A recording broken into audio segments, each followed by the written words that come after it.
We have a new series po mga kapatid. Yan, nakita na po natin kanina sa harapan po natin. It is entitled Unhindered. Sabihin nga po natin, Unhindered. Alam po ninyo, pag sinasabi po nating unhindered, being free from limitations, o kaya po being free from all barriers. Ganyan po ang buhay mga kapatid. Ho? As much as we want to have an easy life, sino po ba ang gusto sa atin ng easy life?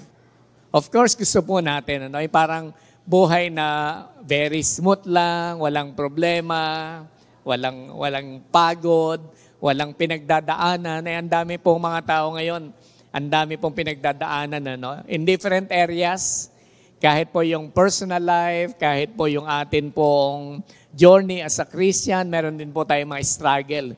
Hindi po ganun kadali, no? So pag sinabi po nating unhindered, this is free from barriers, free from limitations. So meron po sa atin po mga dadaanan po talaga na nakahalang, mga obstacles, hindi po ganun po siya kadali. Pero ang isang bagay po na maganda pa, no, hindi lang po basta free from those things, kundi po we will be able to confront the barriers that hold you back. Maganda po yun mga kapatid, ho, na hindi lang po basta natin na-overcome, hindi lang basta nalalampasan yung mga bagay na supposedly magbibigay po sa atin ng limitations para maabot po yung atin pong mga goals, yung atin pong mga dinidesire, hindi lamang po yun, no? So, ang maganda po, today, and yung po mga following messages po natin sa buong buwan, we will be able to explore. Ma-explore po natin, titingnan po natin mga kapatid, and we will be able, by the grace of God, of course, we will be able to confront the barriers that hold you back. Amen po ba doon mga kapatid? Gusto po ba natin yon mga kapatid na makita po natin yung mga how, paano po natin i-confront, and eventually magtatagumpay po tayo sa mga limitations and barriers po na yan sa atin pong buhay. Ang text po natin ay nasa Hebrews 12:1 and 2. So ito na po yung pinaka-key verses po natin dito po sa theme po natin na unhindered. Hebrews 12:1 and 2. Sabi po sa verse, since we are surrounded by so great a cloud of witnesses, let us also lay aside every weight and sin which clings so closely, and let us run with endurance the race that is set before us, looking to Jesus, the founder and perfecter of our faith, who for the joy that was set before him endured the cross, despising the shame, and is seated at the right hand of the throne of God. May the Lord add blessing upon the reading of His Word, that is in Hebrews 12:1 and 2. Ito pong text po natin, mga kapatid, ito pong 2 verses po nito, tinitingnan po niya ang buhay na para siyang isang race. So meron pong metaphor na ginamit na ang buhay po ay parang isang karera daw o isang takbuhin. Ayan. Isang takbuhin, of course, na yan pong course ng race na yan. Meron naman talagang direction, merong patutunguhan, at meron pong dapat po tayong marating. At meron din pong prize to gain. Maganda po na matingnan po natin, baka kala natin tumatakbo lang tayo for nothing. Hello mga kapatid. Ang ganda po ng sinasabi na ang metaphor na to, paghahalin tulad po mga kapatid, ang buhay daw po ay parang isang takbuhin. If you are in the race, ano po ang dapat natin gawin? If you are in the race, ano ang dapat gawin? Salamat po sa inyo pong katahimikan. Salamat po sa inyo pong participation. Kala ko pa naman napaka-excited niyo po talaga. Pag nasa restaurant po tayo, anong dapat natin gawin? Dapat pong kumain. Kung nasa bed ka, anong dapat po natin gawin? matulog. O mag-FB muna, mag-FB. I-check muna natin yung mga messages. O, yun po yung ginagawa po natin. But when you are in the race, ano po dapat gawin? You should run. Dapat po tumakbo po talaga tayo, mga kapatid. At pagtakbo po natin ito, very, very challenging, very motivating, kasi maintindihan po natin, hindi lang po tayo tumatakbo for nothing. Meron po itong tamang direksyon, hindi po tayo mawawala kung sinusunod po natin ang Panginoon, at meron din pong prize to gain. Meron pong gantimpala na makukuha po tayo. So, ang ganda po ng paghahalintulad na tinitingnan po ito na parang isang takbuhin ang atin pong buhay. But each of us has obstacle na may madadaanan po talaga. We have to face some difficulties in our lives habang tayo po ay tumatakbo dahil pinili po nating tumakbo at yan po ang gusto po ng Panginoon. Pero ito pong verse po na ito ay ipinapakita rin that we are not the first runners. Alam po ba natin ito, mga kapatid? We are not the first runners. Hindi lang po tayo ang mga naunang tumakbo. Sabi po doon sa verse, since we are surrounded by so great a cloud of witnesses.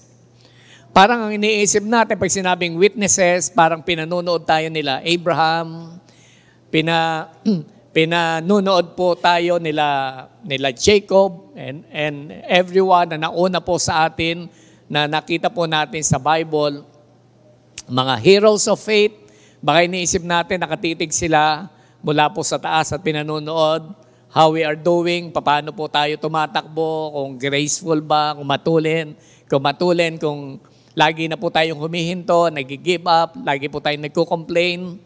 Hindi po yun, mga kapatid, ho. Ang sinasabi po ditong, therefore, since we are surrounded by so great a cloud of witnesses, nauna na po sila. Sila na po yung model, sila na po yung nagpakita na carry po ito ng isang mananampalataya. Alam po niyo, ang dami din naman po nilang sila Abraham, ang dami din naman po nilang struggle sa pagsunod po nila sa Lord. It's not an easy road to obey the Lord. Pero ang maganda po doon, mga kapatid, in the first place, sinusunod mo si Lord Kung minsan, hindi mo naman sinusunod si Lord, struggling pa rin ang buhay, saan ka pa? Kung parehas lang din naman po na meron pong struggle, of course, favorable pa rin na dito ka na sa may struggle na sumusunod po tayo sa Panginoon. Kasi glorious po yung dulo po niyan. Kasi ang Panginoon ang magre-reward po sa atin. So dito po sa verse po na to, mga kapatid, ay merong mga bagay po tayo na dapat malaman. Title nga po natin, How to Run the Christian Race. How to run the Christian race. Hindi po lahat, masasabi po natin, nagsimula ng maganda. Good beginning doesn't guarantee good ending. Naniniwala po ba kayo doon, mga kapatid? That good beginning doesn't guarantee good ending. Hindi lahat po ng magandang simula, ang dulo po nito ay maganda. Pero alam po ninyo, kung kakapit lang po tayo sa Lord, yung good beginning po natin, dapat we should start with the end in mind, na alam po natin sa dulo, mapapanindigan pa rin po natin by the grace of God, na nakatindig po tayo at maganda po yung ating kahahantungan sa biyaya po ng atin pong Panginoon. So how to run the Christian race? Ang una po, preparation for the race. Mahalaga po, mga kapatid, na prepared po tayo to run the race. Iba po ang preparation, iba po ang training. Tingnan po natin yung verse 1, therefore, since we are surrounded by so great a cloud of witnesses, let us also lay aside every weight. Sabihin nga po natin, every weight. And every sin, sabihin nga po natin, every sin, dagdagan lang po natin yung verse. Yan. Which cling so closely and let us run with endurance the race that is set before us. Meron pong dalawang bagay po dyan mga kapatid with regards to preparation. Yung po mga praise na pinaulit ko po sa inyo kanina. Ang una po, sabi, set aside every weight. Gaya po ng sinabi ko po kanina, magkaiba po ang training, magkaiba po ang preparation to run. When you are about to run, medyo iba po yon kaysa po do sa nag-train po kayo. Sa training po ng mga athletes, sa training po ng mga tumatakbo, yung kailangan po talagang ma-build nila yung momentum, yung tuli nila. Yan. Alam po ninyo, naglalagay po sila ng mga weights. Alam niyo po ba yon? Yung nilalagay po na weights. Dati po akong player ng Adamson. Nagdadang po ako nung araw eh. Hindi po, pag-absent po ako, malamang nasa gym po ako ng Adamson dati. Nakikita ko po sila, nagkakabit po sila ng parang belt. Ang alam ko, meron po yung buhangin sa loob. Kasi po, nung high school din po ako, nakakita po ako sa Metro Manila College ng yung mga nagdadunk, yung po pala yung kanila pong training. Meron pong buhangin na inilalagay po nila, meron pong certain level ng libras po yan. Halimbawa, mga 6 libras o kaya po mga 10 libras po yan. Yung iba, inilalagay po doon sa, maganda nga po kung nakakita po sana ako sa Google po niyan. Meron pong inilalagay sa paa na parang, alam niyo, parang ginagawa din siyang belt. Na-snap lang po yan, pinag-aabot lang, tapos nakalagay po doon yan. Meron pong certain level din ng certain weight po yan na kung kaya po nila, dinadagdagan habang sila po ay nag-iinsayo. Tapos kung player ka ng basketball, from end to end, tumatakbo, inaabot po yung dulo ng court, tapos takbo na naman po doon sa kabila. So, alam po ninyo, maiisip po ninyo, kahit hindi po kayo player, lalo na po siguro yung mga tumatakbo talaga sa isang paligsahan, alam na po ninyo, pag tinanggal po yung weights po na yan. Tama po ba? Pag tinanggal na po yung weights, since tayo po ay alam na po natin yung meron pong dalang mabigat, para kang nakawala po niyan Parang meron pong additional na strength, tapos additional po na parang tulin kapag natanggal na po yung mga bagay na nagpapabigat po na yan. So sa training, nahandyan po yan. Ginagamit po yan para po ma-develop yung stamina, ma-develop yung speed. Pero in preparation, when you are about to run, tinatanggal na po yan. Sabi, set aside every weight. Meron palang mga bagay na pabigat po sa atin. Hello? Nag-agree po ba kayo? May mga bagay na pabigat po sa atin. Huwag niyo naman tingnan niyo asawa niyo sa tabi po ninyo na may mga pabigat talaga. Okay? Bigla sabay sulyap doon sa asawa. Hindi naman ibig sabihin sila po yung pabigat.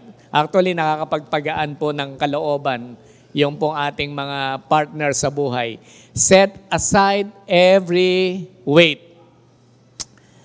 So, kasi we are about to run or maybe you are running, tumatakbo na po tayo, para saan pa yung mga nakakabit po na yan na hindi naman po kailangan na dahil iyan po ay parang sa training lamang po natin siya kailangan. So, iisipin po natin, meron din talagang training ang buhay. Kaya po, hindi po natin pwedeng sabihin na yung po mga pinagdaanan po natin, yung mga kabigatan po na yan, ay wala lang.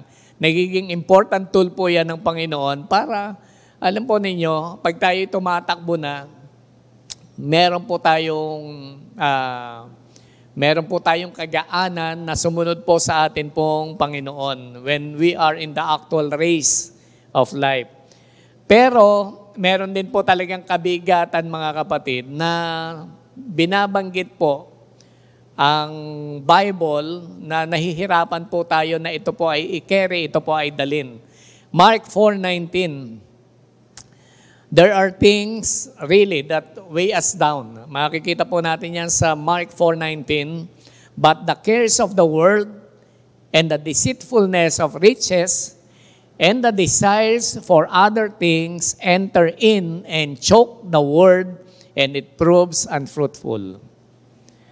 Ito po mga kapatid, Acts 4:19. Kung alam po ninyo yung pinaka-context po nito, yung tungkol po ito sa parable po ng sower, parable po ng mga hasik. Okay? Meron po mga nahasik po sa sa dawagan. Hindi po siya nakatubo. Ibinigay po yung reason sa 4:19 kasi po ito po yung dahilan. For the cares of the world and the deceitfulness of riches and the desire for other things enter in.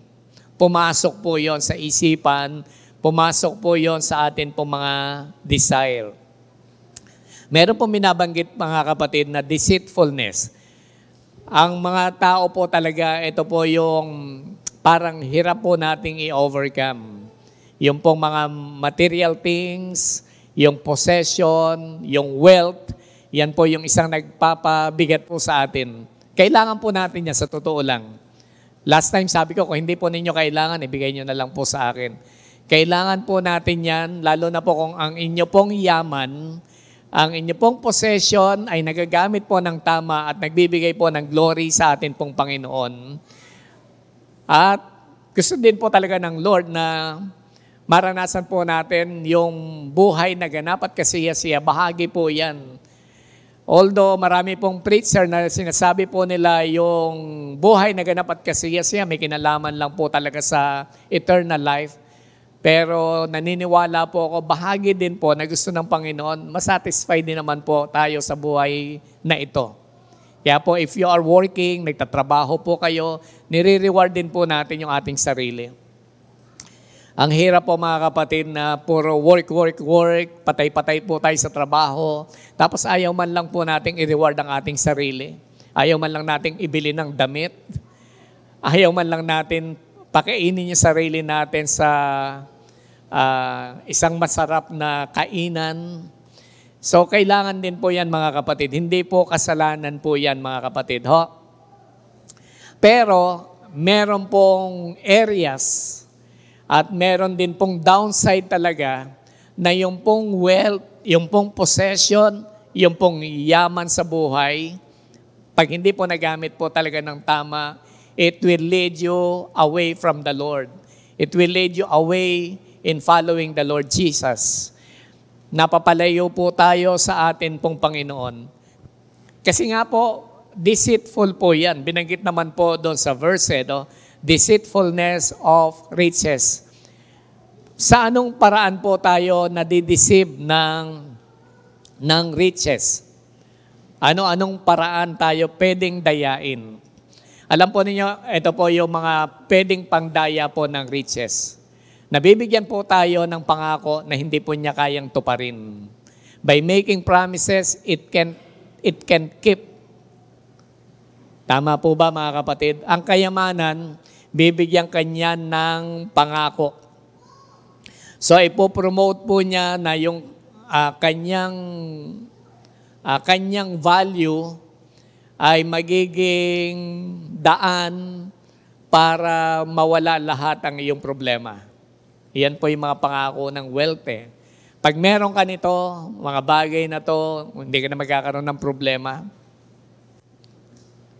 Totoo po ba yun mga kapatid? Pag mayaman ka, marami kang pera, wala ka ng problema. Si Kuya Abe, umiiling no? Siyempre po, palagay ko marami rin naman po sa atin nakaranas po ng kaluwagan sa buhay, pero hindi po guarantee po yan na wala na po tayong problema. Marami pong bagay na yung wealth may papangako pero hindi po niya talaga kayang matupad po ito para po sa atin. Isa pa po mga kapatid, pangatlong bagay, ang wealth ay binibigyan po tayo ng wrong perception na kapag mayaman ka, you will become valuable. Mas may value ang buhay natin kapag tayo ay mayaman. Siguro po, pwede nating sabihin, sa mata ng mga tao, mas binavalue. Pagka alam po na mayaman, parang iba ang treatment. Dito ka umupo, yan. Alam po ninyo, kaya pagka pumupunta po ako ng mga handaan, ng mga kasal-kasal, o kahit ninong po ako, hindi po ako agad umuupo sa presidential table, baka mapahiya kasi ko. Ang totoo lang po, hindi naman ako mukhang mayaman. Cute lang po talaga ako, pero hindi naman talaga ako mukhang mayaman. Pero alam po niyo kung minsan may VIP treatment yung mga mayayaman. Tama po ba? Pagtingin po kasi yun ng mga tao eh.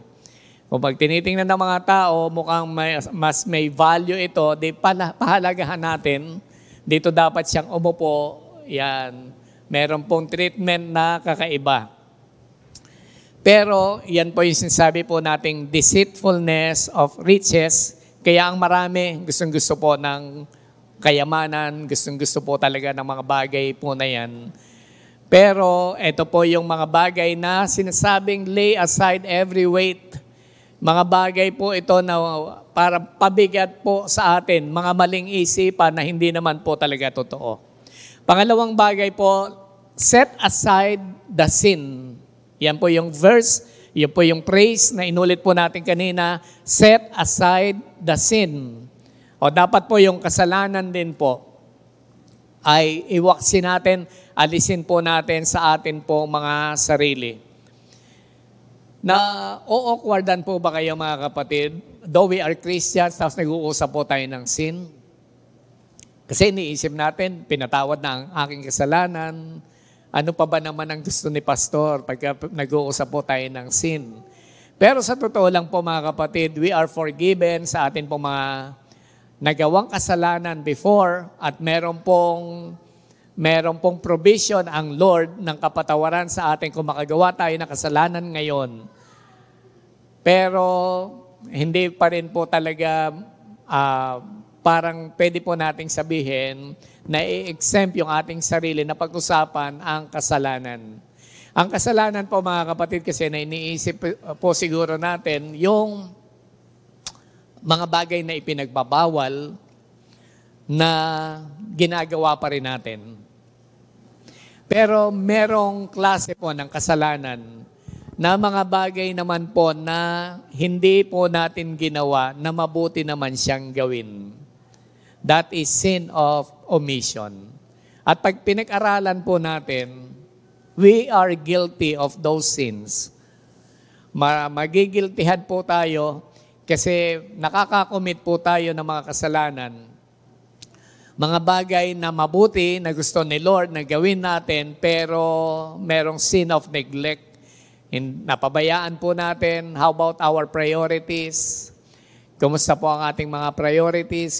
Kumusta po yung mga bagay na neglect natin na dapat po siyang gawin? O di, meron po talaga tayong nagagawang mga kasalanan.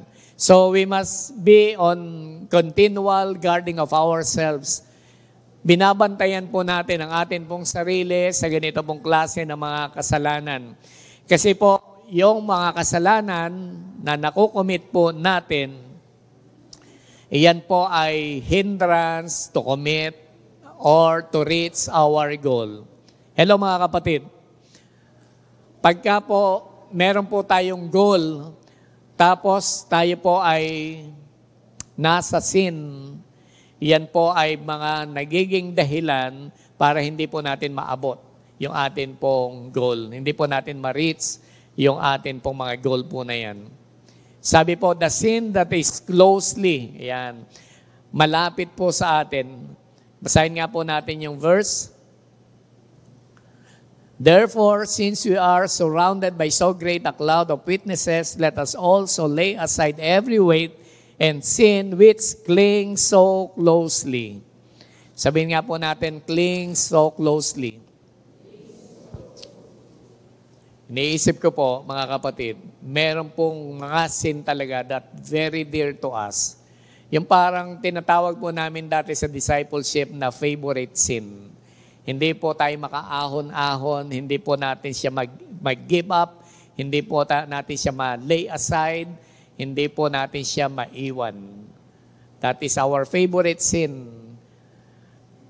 The sin that is so closely, that clings so closely sa atin pong sarili. Ang pangalawang bagay po mga kapatid, dapat po maintindihan po natin yung preparation. Sa preparation, sabi, set aside every weight, set aside sin. Ang pangalawang bagay po, determination to run.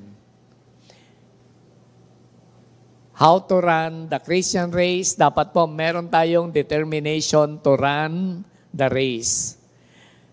Doon po sa verse po na yan, late part po ng verse, sabi, let us run with endurance the race that is set before us. Takbuhin po natin ng, ano ba sa Tagalog ang endurance? Yun yung endurance no? Tama po kayo, yun na nga po yun. Ano po ba sakto na endurance sa Tagalog? Resistensya, ano pa? Ayan, basta meron po tayong idea pag sinabing endurance, yung kaya po ninyong tagalan, kaya po ninyo siyang, kaya po nating manatili. Ano MJ? Ang endurance. Ayan, kaya nating matiis. Iba talaga yung nag-google ka agad no? Ayan, malaking tulong po yan. Natitiis po natin, nababata natin yan sa mas malalim po na Tagalog. Determination to run the race. Dapat i-endure po natin. Hindi po ganun kadali ang tumakbo, mga kapatid. Tama po ba? Ang hirap po kayang tumakbo. Hindi lamang po yung init ng araw, hindi lamang po yung hingal, di ba? Hindi lamang po yung resistensya na kaya pa ba natin, hindi lamang po yung matarik na bundok na pwede po nating maakyat, hindi lamang po yun ang problema. Sabi po ng mga runner, ang mahirap daw po yung mga buhangin na pumapasok sa loob ng sapatos. Ang liliit na bagay, kala natin yung mga batong natutuntungan. Hindi pala. Kahit po yung maliliit na buhangin, enough para po sa isang runner na siya po ay mag-give up. Kala natin, kailangan o kayong tatakbuhan, pantay naman. Pero in one way or another, meron po talaga tayong i-endure. At kailangan po ito mga kapatid, meron po tayong determination. Dapat po determine, dapat po patient enough din po tayo.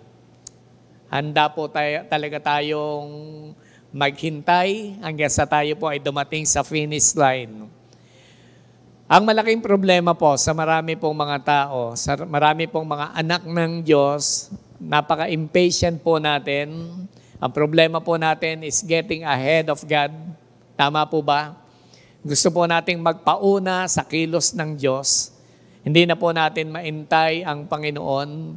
Meron po tayong mga pinagpe-pray, hindi po natin maintay si Lord. Gagawa po tayo ng desisyon na decision lang po natin at hindi po direction ito ng Panginoon po sa atin. Ang gusto po ng marami, instant success. Hindi po natin matseka talaga na tumakbo at maintay na makarating sa dulo at intayin ko ano i-reward ng Panginoon sa atin. Ang gusto po natin talaga, instant na tagumpay. Makita po kaagad natin yung atin pong sarili na namamayagpag. Ang gusto po natin, instant help. Kaya marami rin po tayong gagawin na iba-ibang mga bagay labas po sa kalooban ng Panginoon. Gusto po natin instant healing. Kaya kuminsan pati mga albularyo na konsulta na po natin. Instant answer to our prayers. Kasi nga po, hindi po natin kaya mag-endure. Hindi po natin kayang tumakbo ng lubos at intayin ang gusto ng Panginoon para po sa atin. Pero tandaan po natin mga kapatid, waiting makes sense. Sabihin nga po natin, waiting makes sense. Marami pong bagay, wala naman po talaga tayong makakaya, kundi ang Diyos. Kaya po may sense po talaga maghintay. Lalo na po yung mga bagay na parang sarado na ang mga pintuan at wala ka nang magagawa pa, waiting makes sense. Kasi God na lang talaga ang gagawa ng paraan para makakuha po tayo ng katugunan, makakuha po tayo ng sagot. Okay? Kaya dapat po tayong maghintay. Why is it hard for us to wait? Bakit nga po ba mga kapatid? Kasi po minsan may problema pa rin po talaga tayo sa relasyon po natin sa Panginoon. Kung malapit po tayo sa Panginoon, we will bear, we will endure, and meron po tayong determination para tapusin po ang atin pong takbuhin. Ang number 3 po natin ay inspiration to finish the race. Ano po yung number 1 natin? Preparation for the race. Number 2 po natin, determination to run the race. And number 3, inspiration to finish the race. Matatapos po natin ang takbuhin pag meron pong motivation, meron pong nag-i-inspire po sa atin. At sino po yung mag-i-inspire po sa atin? Hebrews 12:2, looking to Jesus, the founder and perfecter of our faith, who for the joy that was set before him endured the cross, despising the shame, and is seated on the right hand of the throne of God. Sabi, Jesus is the finisher and perfecter of our faith.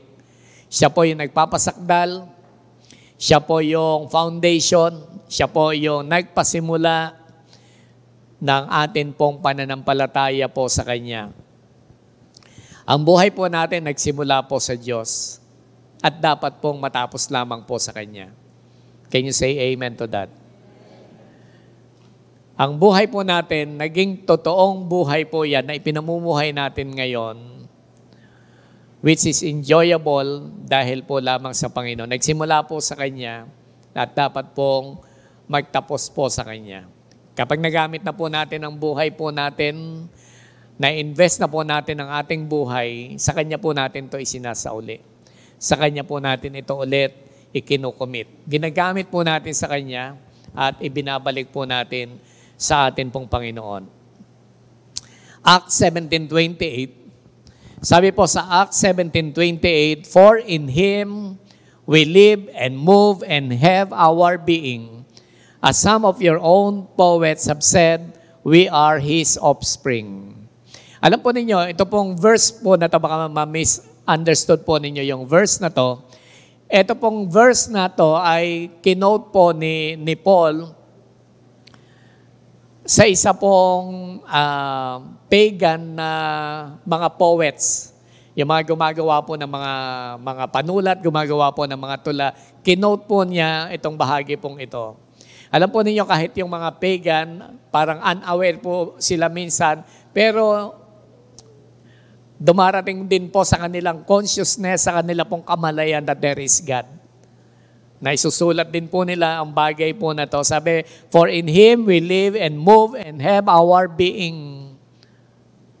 Pwede pong ang tinutukoy po nila, yung nire-recognize po nilang God. Pero si Paul, gusto po niya itong gamitin para i-recognize po yung ating Almighty God. Sa Kanya lang po dahil kaya tayo nakakakilos, kaya po tayo nakakagalaw, kaya po tayo nabubuhay. Tayo po ay mga anak ng Diyos.